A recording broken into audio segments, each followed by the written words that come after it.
Dans les recommandations issues du dialogue national inclusif et souverain, il est mentionné en lettres d'or le retour à l'ordre constitutionnel.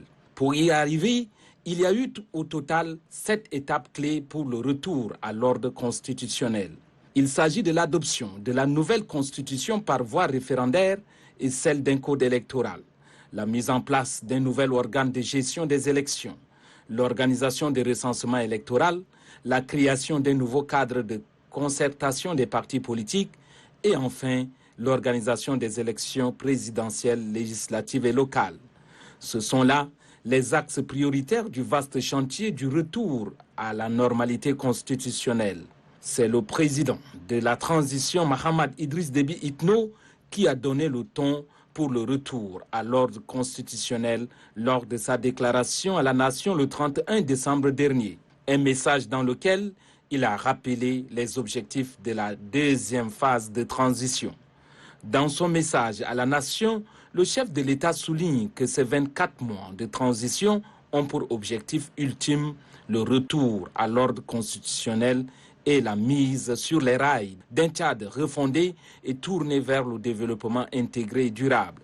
Guidés par les recommandations du dialogue national inclusif et souverain, nous allons main dans la main, patiemment mais sûrement, marcher vers le nouveau Tchad, affirme le chef de l'État. Le Premier ministre Saleh Kebzabo, quant à lui, a déballé un programme indicatif des actes pour le retour à l'ordre constitutionnel.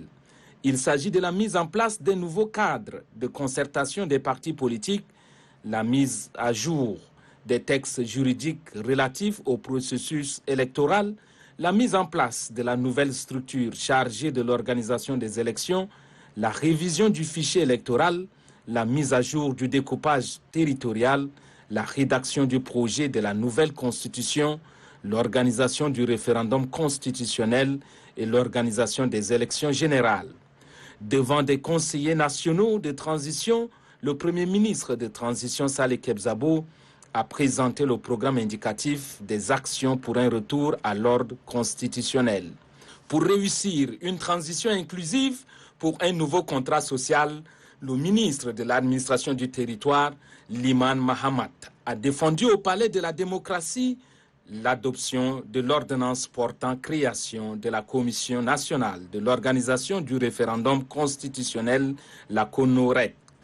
Le gouvernement a aussi entrepris plusieurs actions créant des structures pour jouer le rôle qui leur est assigné dans ce contexte en prenant l'ordonnance du 13 janvier 2023 portant création d'une commission nationale chargée de l'organisation du référendum constitutionnel. Le projet de loi compte 2 articles.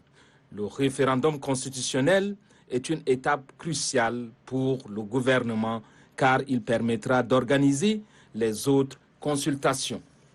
Ainsi, l'on a assisté à la mise en place de la Commission nationale de l'organisation du référendum constitutionnel. Depuis quelques jours, les membres du Bureau national procèdent à l'installation des démembrements des provinces. Comme l'a si bien dit le chef de l'État, Mahamat Idriss Déby Itno, le Tchad avance doucement et sûrement sur les rails d'un nouveau Tchad.